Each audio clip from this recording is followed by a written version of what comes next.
Right, welcome back to the channel and continuation of our adventures in Warhammer Quest Blackstone Fortress. As you might have seen in the previous episode, we're attempting our assault on the descent Stronghold. Right, we managed to go through first rounds and we eliminated one of the enemy groups, the Rogue Psychers, and we actually dwindled down the Negavolt cultists group that one of them managed to approach us and attack Pius Vorn, and I think that he failed, if I remember correctly. So there we are. This is the beginning of a next round. We will kick things off with the initiative tracker. So let me put down the camera and shuffle the cards. I'll do it off camera.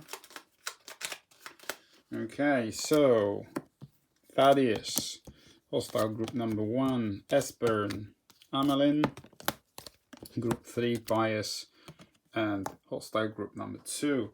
Oh, talking about resetting and activation, let's roll the dice. So we have these are doubles, but as you recall, we have our friend Espen here, who with his psychic ability, not psychic, mental command, no, what's it called? Yeah, psychic ability.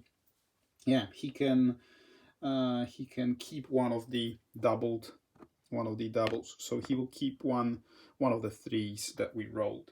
Right, let's have a look if we want to do any gambits. Hostile group number 1 for our setup is Rogue Psychers, which we managed to eliminate in our previous round. So yeah, we might take a chance actually and let things go. I'm slightly worried about the fact that Pius activates at the very end of the initiative track, but maybe we should do that. Then I think we can, with 3 of our guys activating, I think we can eliminate the one of the Negavolt cultists remaining. The unfortunate thing that can happen is that if we actually spawn any of the Rogue Psychers, they will have to spawn here, because this is the, oh come on, this is the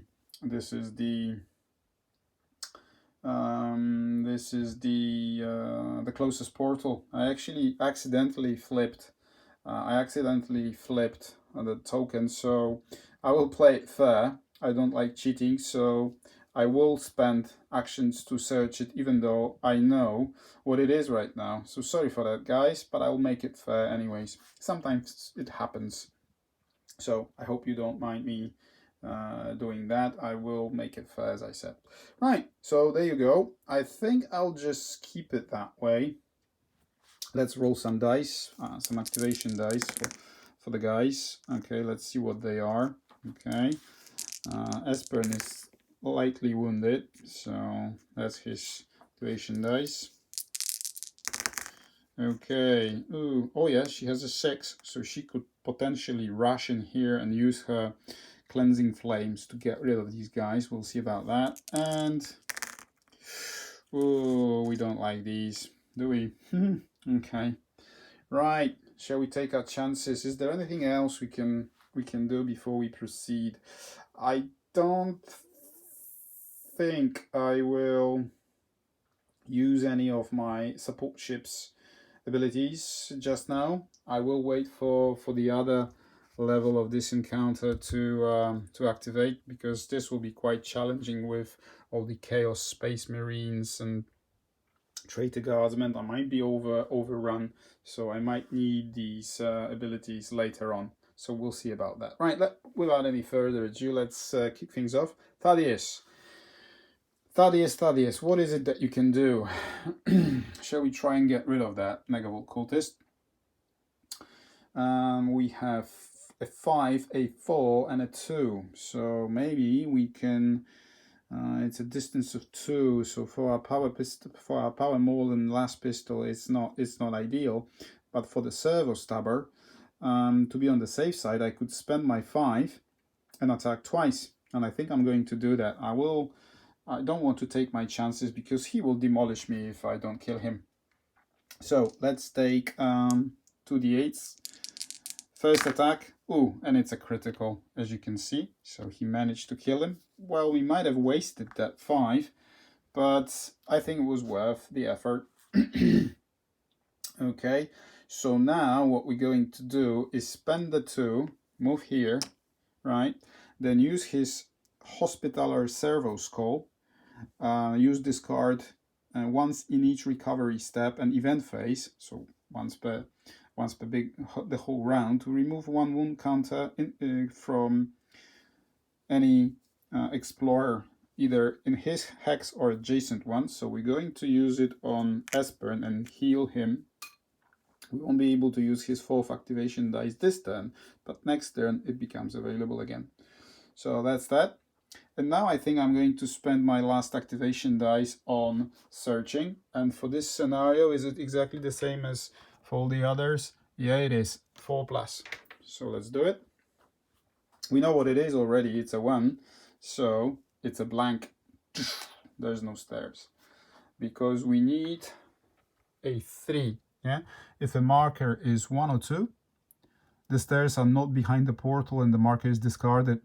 If it is marker 3, the portal is replaced with stairs down hex. Okay, so that was actually quite beneficial for us, because even if we spawn psychers now, they will not spawn here, because this becomes discarded, so it's like a dead end. So they can either spawn here with the Chaos Beastmen, or all the way up there, where the other potential for the for the stairs is. Yeah?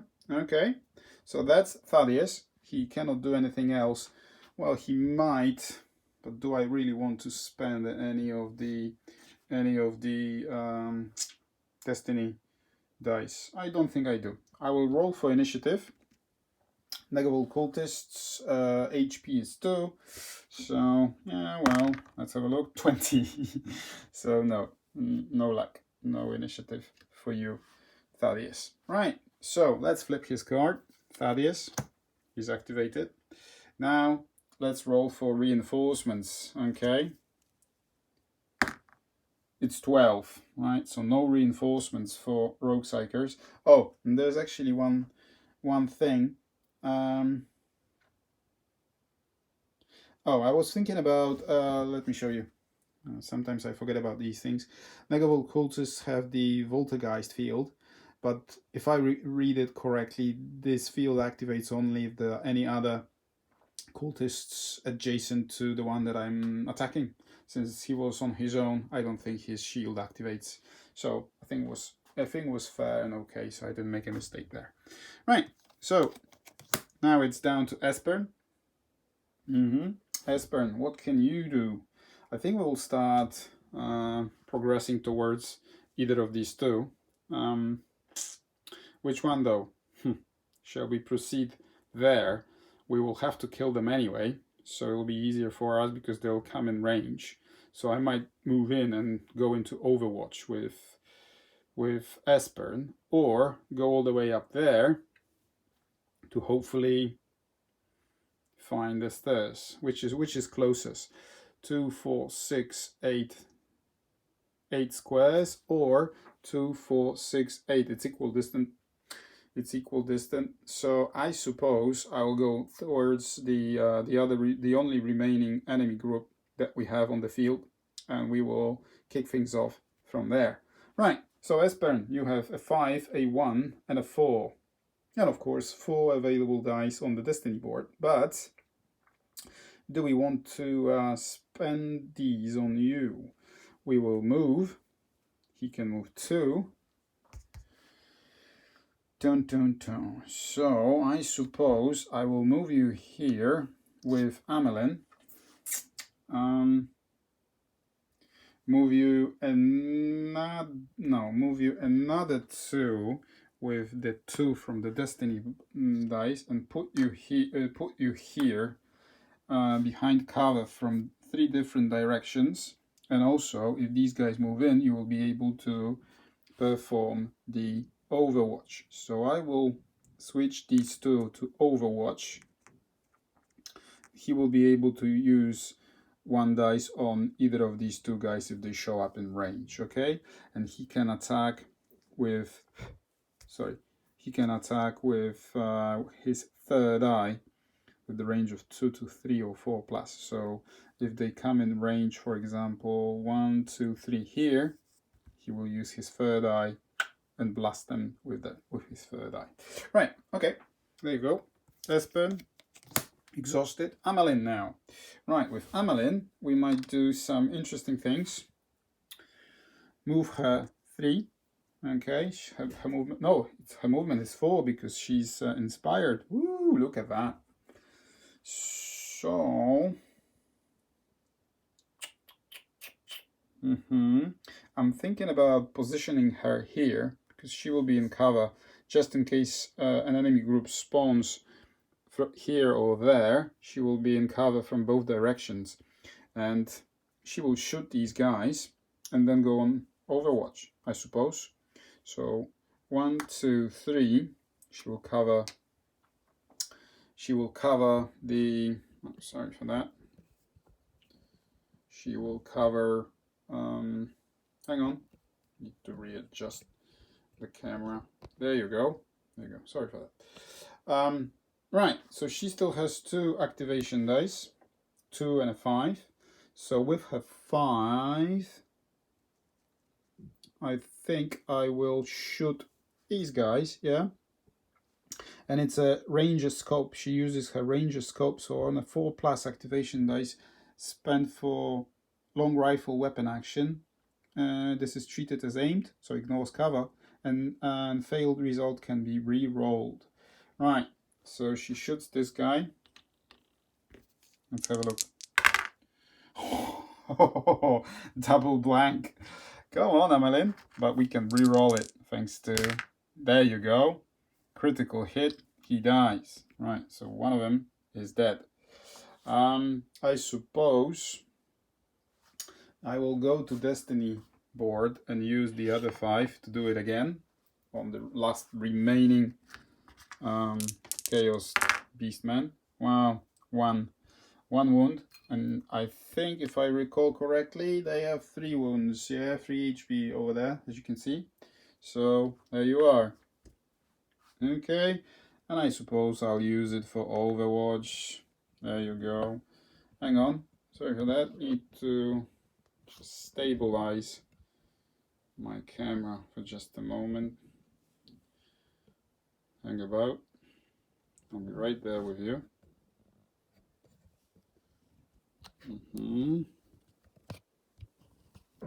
There you are.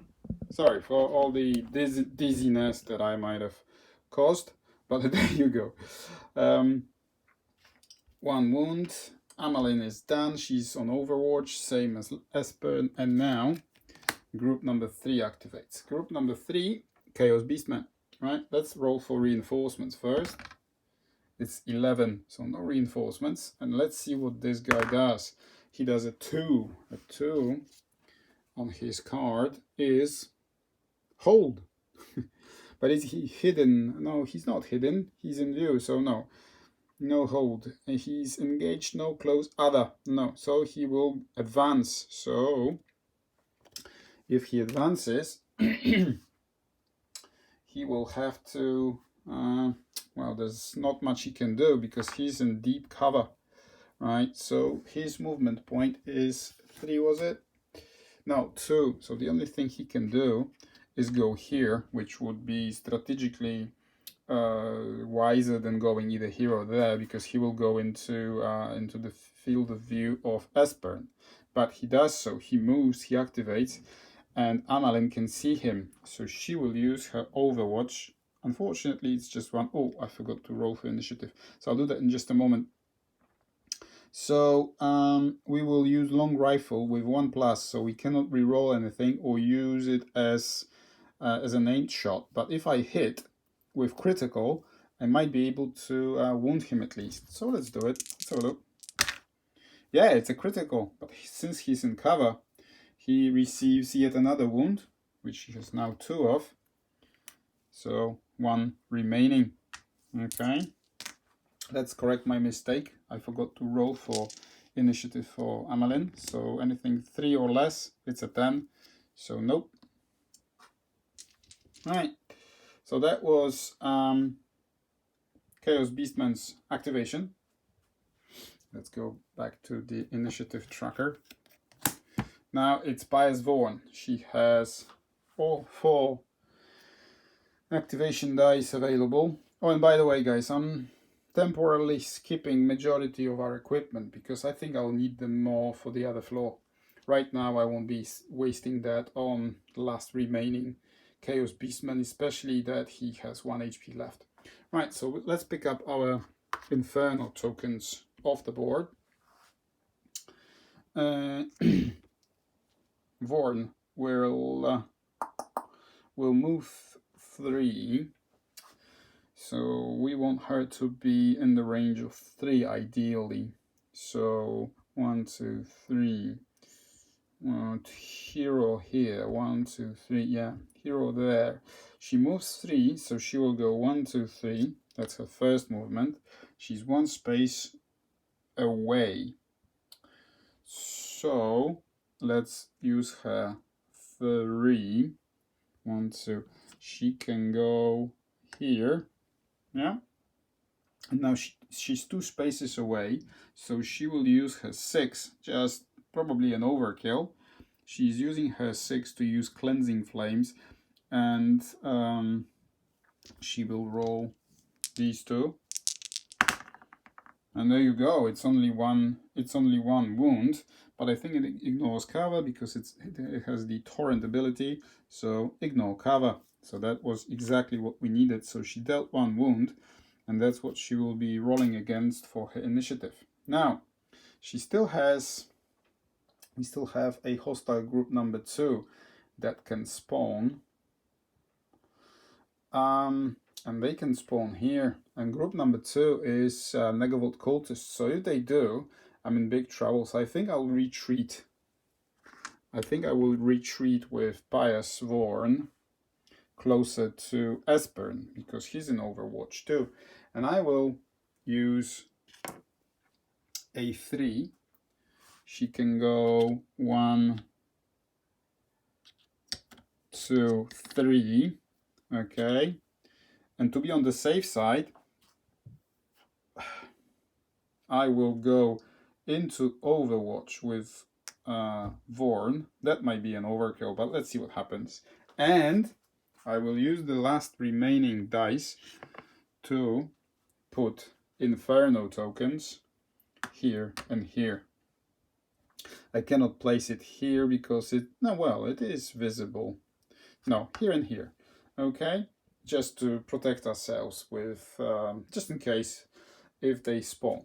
Okay, so let's roll for initiative. I need a 1. It's a 20. So no chance, no initiative this time. Okay, so Bias Vaughan exhausted all her dice and all the Destiny board dice.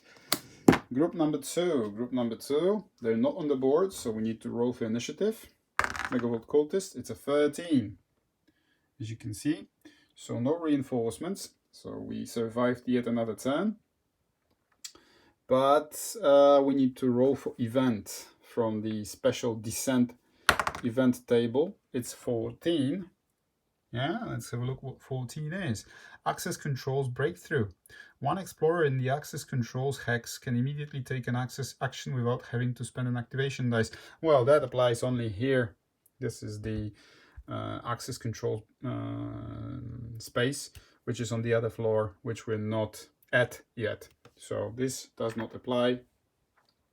And the round ends. The Hospitaller Servo Skull refreshes, so it can be used another time, another occasion.